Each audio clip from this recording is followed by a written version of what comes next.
Pour mieux s'immerger dans la réalité politique, sécuritaire, économique et sociale d'Israël, connectez-vous chaque matin sur Studio Kalita. Daniel Haïk vous y attend pour sa revue de la presse. Voilà, il est 8h40 sur Studio Kalita, l'heure ce matin de la revue de la presse et des médias israéliens. Une revue que nous allons débuter par l'actualité brûlante de ce dimanche matin, telle qu'elle nous est répercutée par les principaux quotidiens israéliens. Le Israël Hayom consacre ce matin sa manchette à ce qu'il appelle l'obstacle d'Abou Mazen sur la voie d'une trêve dans la bande de Gaza. En effet, il s'avère que le raïs palestinien, nous en avons parlé il y a quelques instants avec Meir Masri, il s'avère que le raïs palestinien menacé dans un discours virulent. Soit nous aurons le contrôle en Cisjordanie et dans la bande de Gaza, soit le Hamas aura ce contrôle dans les deux régions. Pas possible, donc pas question de tolérer un accord entre Israël et le Hamas dans la bande de Gaza qui ne serait pas coordonné avec l'autorité palestinienne, a déclaré Mahmoud Abbas. Et donc le raïs palestinien aurait l'intention de tout faire pour torpiller un tel accord s'il devait intervenir. Voilà donc ce que nous indique le Israël Hayom ce matin. Le Yediot Ahronoth mentionne également cette tension interpalestinienne. Le général Giora Eiland, qui a été le conseiller à la sécurité nationale israélien, écrit en première page du Yediot un commentaire dans lequel il propose tout simplement de renoncer purement et simplement à Mahmoud Abbas. Il faut renoncer à Abbas, écrit-il. C'est la seule manière d'envisager un arrangement à long terme avec le Hamas dans la bande de Gaza. Et c'est une manière de reconnaître la réalité, mais ce n'est pas l'idéal, mais c'est un moindre mal, écrit donc le général Giora Eiland. Et l'ensemble des quotidiens israéliens souligne également dans leur sous-titre que vendredi, des milliers d'habitants de Gaza ont manifesté à nouveau le long de la barrière de sécurité avec des échauffourées face aux forces de sécurité israéliennes de l'autre côté de la barrière. Le Yediot indique qu'au Caire, les tractations en vue de parvenir à un cessez-le-feu solide que l'on espère côté israélien, mais n'ont pas encore pour l'instant abouti, qu'ils reprendront dans les prochains jours. Les quotidiens soulignent que plusieurs centaines d'habitants israéliens des localités du pourtour de la bande de Gaza ont manifesté hier soir à Tel Aviv pour protester contre la poursuite de cette instabilité et la poursuite des cerfs-volants incendiaires. Nos enfants et nous-mêmes sommes devenus des boucliers humains de l'État d'Israël, ont déclaré certains de ses habitants, et le Yediot Ahronoth se fait l'écho ce matin d'une lettre écrite et envoyée par Uri Chetzroni, un jeune Israélien de 15 ans qui vit dans le moshav de Yated, dans le pourtour de Gaza. Une lettre adressée au secrétaire général des Nations Unies dans laquelle il décrit la vie d'un jeune Israélien de son âge sous la tension permanente des alertes rouges et des roquettes palestiniennes. Il n'est pas certain que le secrétaire général Antonio Guterres comprenne réellement ce qui se passe dans cette région, puisque le Israël Hayom mentionne en évidence ce matin une déclaration qu'il qualifie lui-même, ce journal, donc de révoltante. Guterres a en effet, durant le week-end, proposé de protéger la population palestinienne de Gaza des violences israéliennes, je le cite, à l'aide d'une force armée. C'est en tout cas la conclusion d'un rapport qui a été présenté donc ces derniers jours par le secrétaire général des Nations Unies. Sur le plan politique, le Yediot Ahronoth se fait encore massivement en première page l'écho de la confrontation de plus en plus ouverte entre Avigdor Lieberman et Naftali Bennett. Ce dernier parle de reddition de Lieberman face au Hamas et il estime que cette attitude va nous entraîner vers une guerre, je le cite. Et Lieberman n'est pas en reste, il accuse lui Bennett, je le cite également, de sacrifier le sang des soldats pour des motivations politiques. On le voit, le torchon brûle entre les deux responsables de partis politiques à l'intérieur de la coalition gouvernementale et du gouvernement. Les quotidiens reviennent ce matin sur l'attentat commis vendredi par un arabe israélien d'Oum el-Fahem qui sortait de la mosquée d'El-Aqsa à Jérusalem vendredi. Cet arabe israélien de 30 ans, Mohamed Mahmid, s'est jeté à l'aide d'un couteau sur un policier israélien qui se trouvait à l'extérieur du mont du Temple. Le policier a réussi à esquiver son agresseur tandis que ses compagnons d'armes ont ouvert le feu et l'ont grièvement blessé. Ils ont blessé donc le terroriste. Celui-ci a succombé peu après sur place. Le Haaretz mentionne en évidence ce matin le décès de Kofi Annan, qui fut le secrétaire général des Nations Unies. Le journal définit Kofi Annan comme, je le cite, l'homme qui avait compris la nécessité de l'ONU tout en admettant ses limites.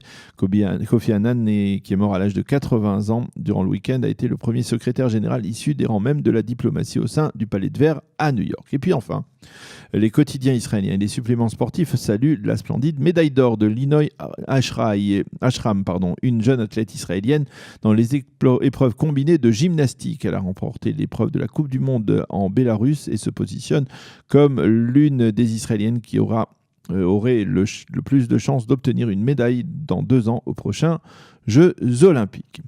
Nous allons maintenant revenir dans cette revue de la presse sur certains des articles, analyses et reportages publiés dans la presse israélienne de vendredi dernier, c'est-à-dire du Shabbat, dans les suppléments des quotidiens qui sont parus vendredi dernier. Et nous commencerons par le Israël Hayom, qui insiste en manchette dans son supplément politique sur le changement d'approche radical intervenu chez le ministre de la Défense, Avigdor Lieberman. Le journal rappelle que lorsqu'il est arrivé à la Défense nationale, Lieberman avait promis d'éliminer le patron du Hamas, Ismail Haniyeh.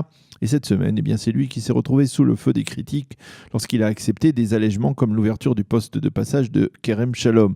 Et cela alors que Lieberman est également au cœur du processus de désignation du prochain chef d'état-major de Tsahal. D'ailleurs, en manchette du supplément politique du Shabbat du Yediot Aharonot, on retrouve les portées des 4 candidats à la succession du général Gadi Eisenkot. Et le journal s'arrête plus particulièrement sur ce qu'il qualifie de campagne de dénigrement contre le général Yair Golan, le général qui avait osé comparer des phénomènes sociaux remarqués, et je le cite, dans la société israélienne de ces dernières années, avec certains phénomènes, avait-il dit, un soir de Yom HaShoah constaté en Europe et en Allemagne il y a 80 ou 90 ans, ou en d'autres termes, le général Yair Golan avait comparé la situation en Israël à certains faits enregistrés en Allemagne, en particulier au début du nazisme. Et alors que d'une manière générale, les commentateurs se montrent très tolérants envers ces propos du général Yair Golan et affirment qu'il est du devoir d'un général d'exprimer des opinions de valeur et d'éthique, le journaliste religieux Kalman Lipkin, lui, s'insurge contre la complaisance de la plupart des médias et d'écrire dans le supplément du Maariv de cette semaine: si un général avait affirmé son opposition à l'expulsion du Gush Katif il y a 13 ans, on l'aurait destitué. Pourquoi a-t-on fustigé le général Ofer Winter lorsqu'il a publié un ordre de combat durant bordure protectrice appelant ses soldats à combattre pour le Dieu d'Israël, alors que l'on tolère les propos scandaleux de Yair Golan? La polémique donc rebondit à travers ses commentaires dans la presse israélienne de vendredi dernier. Et puis, dans un tout autre domaine, plus social, mais qui va nous conduire à la dernière partie de ce survol de la presse israélienne de vendredi, le Israël Hayom consacre la manchette de son supplément Shishi Shabbat à ce qu'il appelle les pionnières. Il s'agit d'un groupe de femmes orthodoxes qui ont décidé de prendre leur destin politique en main et de faire campagne en faveur d'une représentation de femmes dans les listes électorales des partis orthodoxes ashkénazes et séfarades. Il s'agit du parti Judaïsme unifié de la Torah et du parti Chasse. Et pour obtenir gain de cause, ces jeunes femmes ont même déposé un recours devant ce qui est considéré comme l'ennemi juré du monde orthodoxe, la Cour suprême. Voilà donc pour ces titres. Et en tout cas, et nous allons terminer cette revue de la presse des suppléments de Shabbat par une revue des articles de la presse israélienne qui sont consacrés donc vendredi à l'Aliyah de France, à l'Aliyah francophone ou à la relation entre la France et Israël. Nous commencerons par le Yediot Aharonot et par le reportage d'Ifat Erlich, dont vous pouvez voir l'essentiel en photo sur notre écran. Le Yediot Aharonot et ce reportage d'Ifat Erlich sur les candidats francophones aux élections municipales du 30 octobre prochain. J'espère que David nous voit. Voilà, c'est ça. Voilà donc de quel article il est question. Sous l'intitulé « Donnez-leur une chance », Ifat Erlich explique aux lecteurs israéliens que les Olim de France ont décidé de se mobiliser et de présenter des candidats sous l'étiquette de l'organisation Aleinu. Et pas seulement à Netanya, avec un hybride parfait, parfois sans accent. 4 des candidats francophones expliquent pourquoi ils ont décidé de se lancer dans la course au municipal pour la communauté francophone, bien qu'ils se considèrent comme israéliens à part entière. Les candidats qu'Ifat Erlich a rassemblés pour ce tour d'horizon sont des visages connus dans la communauté francophone. Ce sont des personnalités que nous avons déjà interviewées ici sur Studio Kalita. Il s'agit de Raphaël Amsalag, qui figure sur la liste de la maire de Netanya, Myriam Feinberg, de Dani Luz, qui est sur la liste d'Ofer Berkovitch à Jérusalem, Moria Rodriguez-Radat, qui est à Givat Shmuel, et Yosef Salama à Ra'anana. Raphaël Amsalag justifie cette mobilisation en affirmant « Les gens croient que les Olim de France sont tous très riches et qu'ils ont fait grimper le prix des appartements à Tel Aviv. Mais de facto, nos enfants n'ont pas la possibilité d'acheter d'appartements ici en Israël.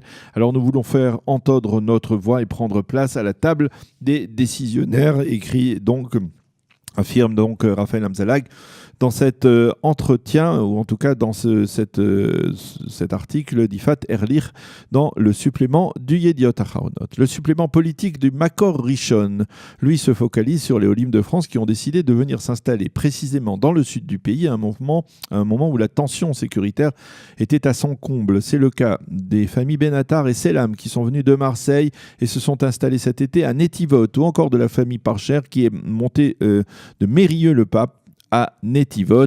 Nahama Angel Meshali, qui a fait ce reportage donc dans le Makor Rishon, affirme qu'aucune de ces trois familles ne regrette sa décision de s'installer à Netivot, même si au lieu des feux d'artifice, ils ont été accueillis par des roquettes et des alertes rouges.